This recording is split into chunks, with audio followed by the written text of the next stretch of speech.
তৃতীয় শ্রেণীর বাংলা 2025 পৃষ্ঠা 12 সমাধান।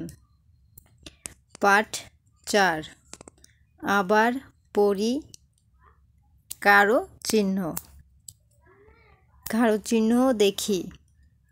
তো এখানে বলেছে যে নিচের বর্ণগুলোর সাথে কারো চিহ্ন যোগ করে শব্দ বানাই।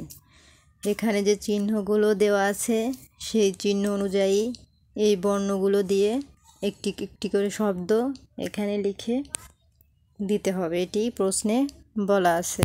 তো লেখা যাক কি কি চিহ্ন দিয়ে কি কি শব্দ আমরা তৈরি করতে পারি। এখানে আছে ক।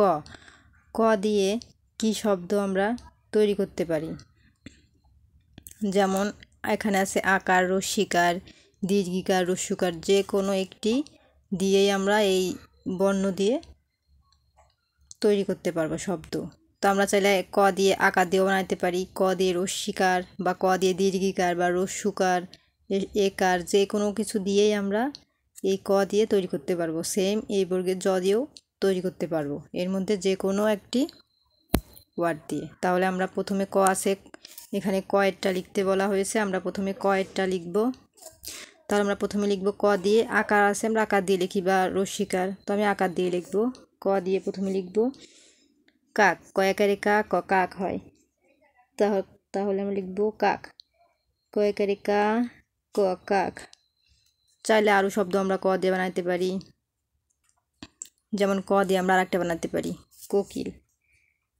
কওকারে কো, কয় রস্যি ল, কোকিল। এই যে ওকার দিয়েছি কয়ের সাথে, ককারে কো, কয় রস্যি ল, কোকিল। আরও বানাইতে পারি আমরা ক দিয়ে, কিন্তু এত কিছু বানানোর দরকার নাই, আমরা একটি দুইটি করেই দেখাবো। এখন বর্গের জ আছে এই যে, তাহলে আমরা বর্গের জ দিয়ে কি কি বানাবো। আমরা বর্গের জর সাথে আকার দিয়ে লিখতে পারি। বর্গের জ আকার, মজাম, মিলে গেল। বর্গের জ আকার, মজাম। অনেক শব্দ হয়, যার যেটি পছন্দ সে সেটা লিখতে পারে। তাই লিখলাম বর্গের জ আকার, মজাম। আরও লেখা যায় জামা। বর্গের জ আকারে যা, ম আকারে মা, জামা। তারপরে আছে ত। এই যে ত দিয়ে আমরা লিখতে পারি ওকার দিয়ে তোমার। তওকারে তো, তওকারে তো, ময়কারে মা, তোমার।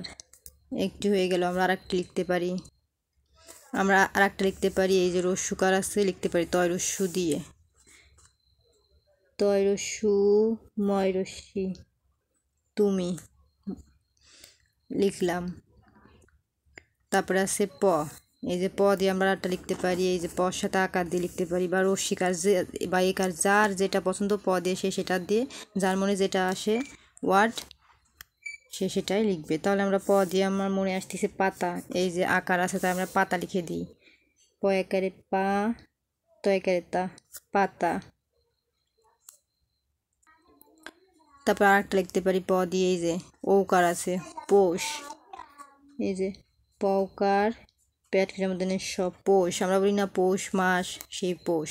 আরও লেখা যায়, এটা ভর্তি লেখা যায়, তো এত লেখার দরকার নাই, যে কোনো দুটা দুটা করে আমরা লিখে দিই, এত লিখে কি হবে। তারপর আছে ম। ম দিয়ে আমরা কি লিখতে পারি, এই যে মর সাথে আকার দিলে হয় মা। এই যে ম আকারে মা, মা লিখলাম। আর একটা হয় এই যে ম দিয়ে ওকার দিয়ে মৌমাছি, মৌকার মৌমাছি, ময়াকার মৌমাছি। আরও অনেক শব্দ হয় দিয়ে, তো আমরা দুইটা দুইটা করেই লিখলাম, আর লেখার দরকার নাই। তোমাদের যদি মন চায় আরও এইখানে ভরে যার যেটা মন চায় শব্দ লিখো, কিন্তু এর সাথে মিল রেখে, এই বর্ণগুলোর সাথে মিল রেখে লিখতে হবে। তাহলে আমাদের 12 পৃষ্ঠা কমপ্লিট। এখন চলে যাব 13 পৃষ্ঠার সমাধানে। 13 পৃষ্ঠাতে আছে শব্দ পড়ি ও লিখি। কৃষি, তৃণ, কৃষক, মসৃণ, মেঘ, ছেলে, মেয়ে, সেপাই, শৈবাল, তৈরি, বৈশাখ, শৈশব, ভোর, মোরগ, খোকন, ঠোঁট, সৌরজগৎ, পৌষ, মৌমাছি, নৌকা।